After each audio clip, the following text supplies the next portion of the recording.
Hello class, I decided to redesign an English 211 assignment and I mostly focused on reading, genre, and task design. Here are the English 211 student learning outcomes. English 211 is called Writing in the Humanities and Social Sciences. I believe that it is fairly similar to the English 211 at an MSU.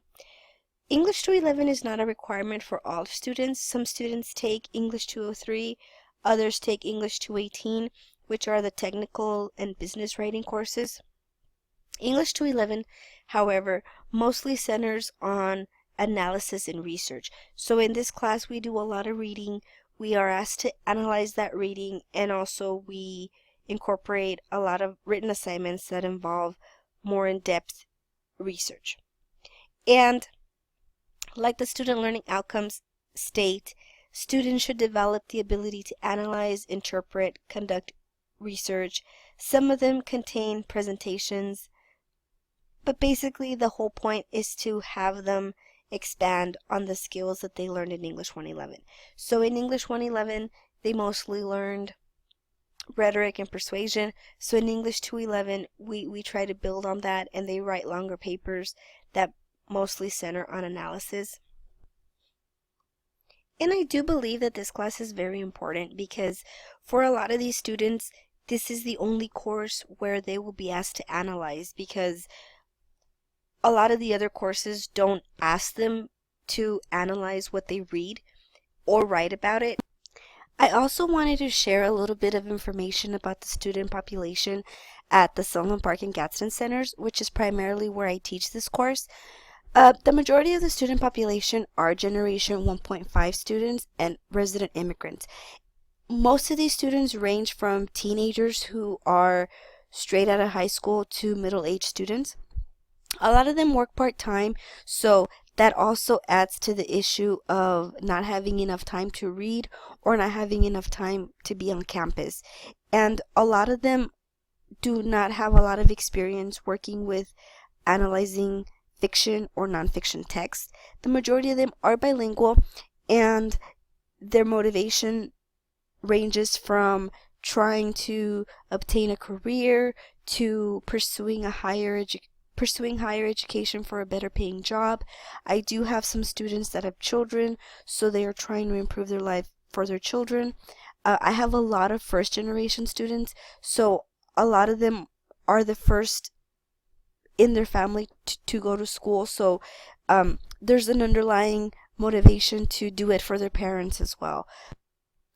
Some of the challenges that I face teaching this class is that a lot of the students identify as non-readers, and not only do they identify as non-readers, but they also claim to not have an interest in reading at all. So not only do they not have an interest, but they also do not enjoy reading, which makes it very difficult as a teacher when you are teaching a class that involves a lot of reading, because getting students to actually read the text can be very, very challenging. One of the ways that I've dealt with this is by having quizzes at the beginning of class, and that usually gets students to read, but again, I don't know how much they are actually interacting with the text. Another challenge that I face is that students have not really been exposed to literature or even reading nonfiction and literature at this level. A lot of students are used to reading textbooks, but they're not really used to reading journal articles or other types of scholarly sources or literature. So that tends to be a challenge as well.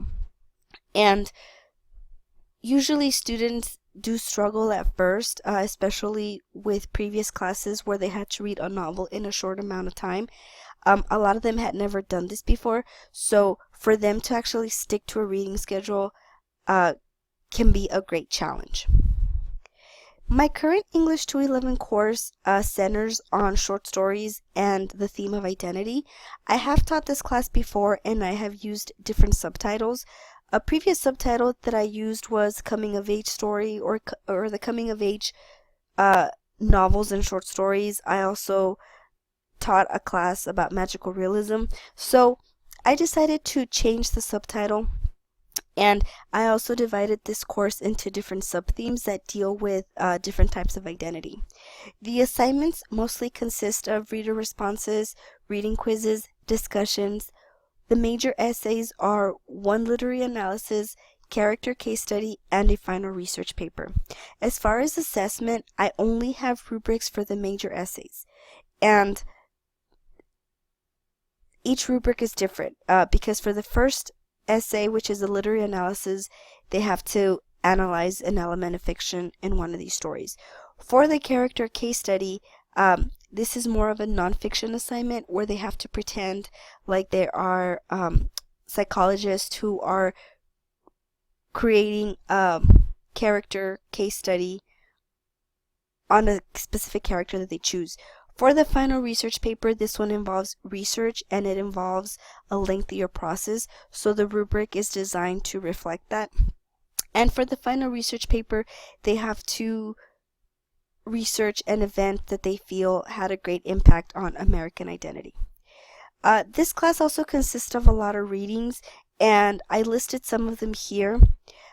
It's very important for me to select readings that students can relate to.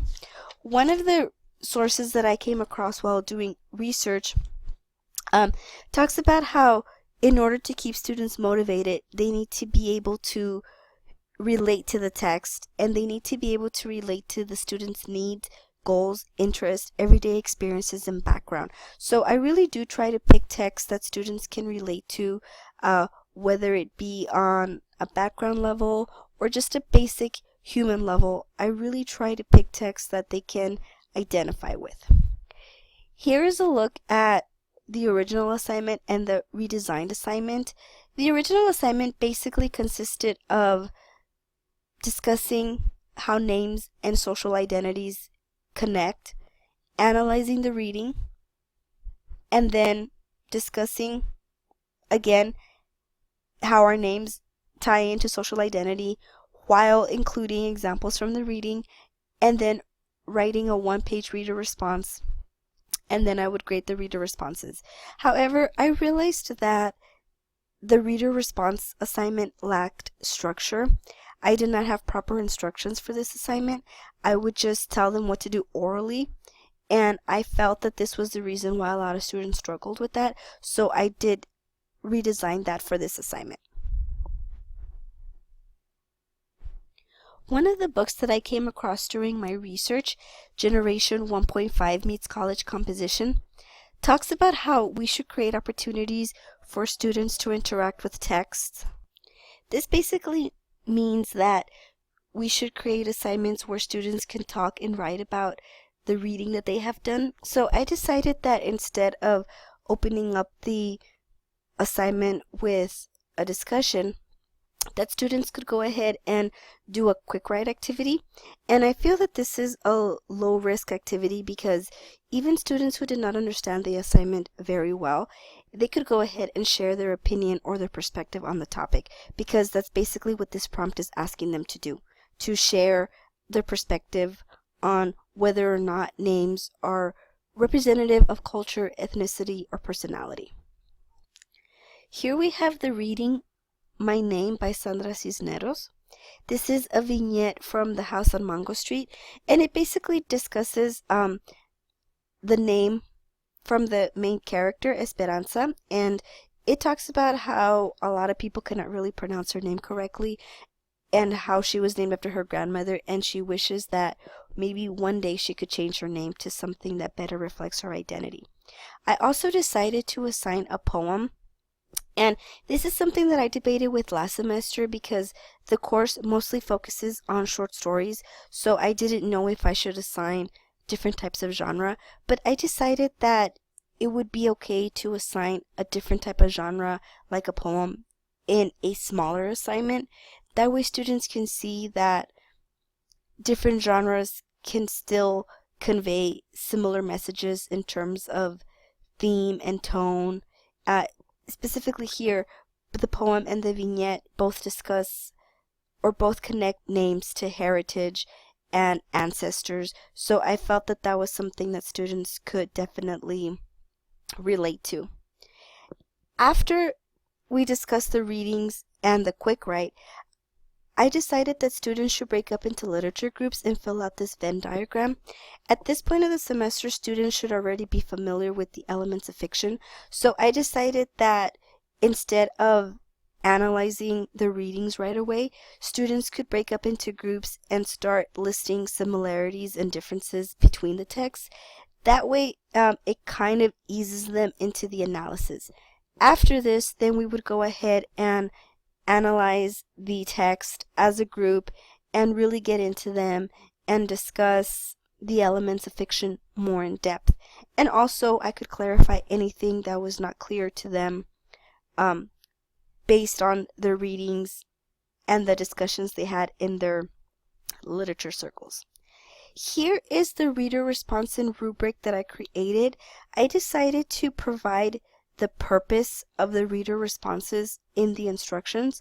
Like I mentioned before, I did not have clear written instructions for the reader responses, so I felt that this was necessary to meet the needs of Generation 1.5 students, but I also felt that this was something that would benefit L1 students as well. So I went ahead and I created and I listed the purposes of the reader responses, and I also included the criteria that each reader response should have.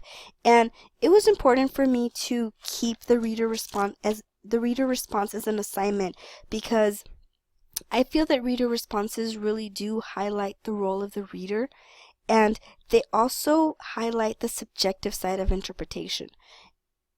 So I feel that reader responses really do value the reader's experience rather than only the interpretation. And again, I feel that's important for this audience because they're not very versed in analyzing literature. So I really do want them to be comfortable with it, and I do want them to see that analyzing and interpreting literature starts off with relating to it and experiencing it. So this is the reason why I wanted to keep the reader responses. One of the texts that I came across by Scott and Forrest talks about how holistic rubrics tend to work better for Generation 1.5 students, so that's why I decided to create a holistic rubric for the reader responses. I did not previously have a holistic rubric, so I felt that this was something that was also needed just so that the assignment could be more structured. And over here I have the prompt. The prompt has an introduction. I introduce the topic, and the first point that they have to answer is what's the story behind their name. So this is sort of inviting them to write sort of a narrative/analysis. And of course, I model this in class. I tell them the story of my name. I tell them that I was named after a character in a Mexican telenovela from 1984. And I also ask students to share. But besides sharing a story, this assignment also asks them to connect names with social identities, and it also asks them to incorporate some textual evidence from the readings and also some personal experiences. If we go back to the rubric, that is something that I decided that were two very important factors in the reader responses.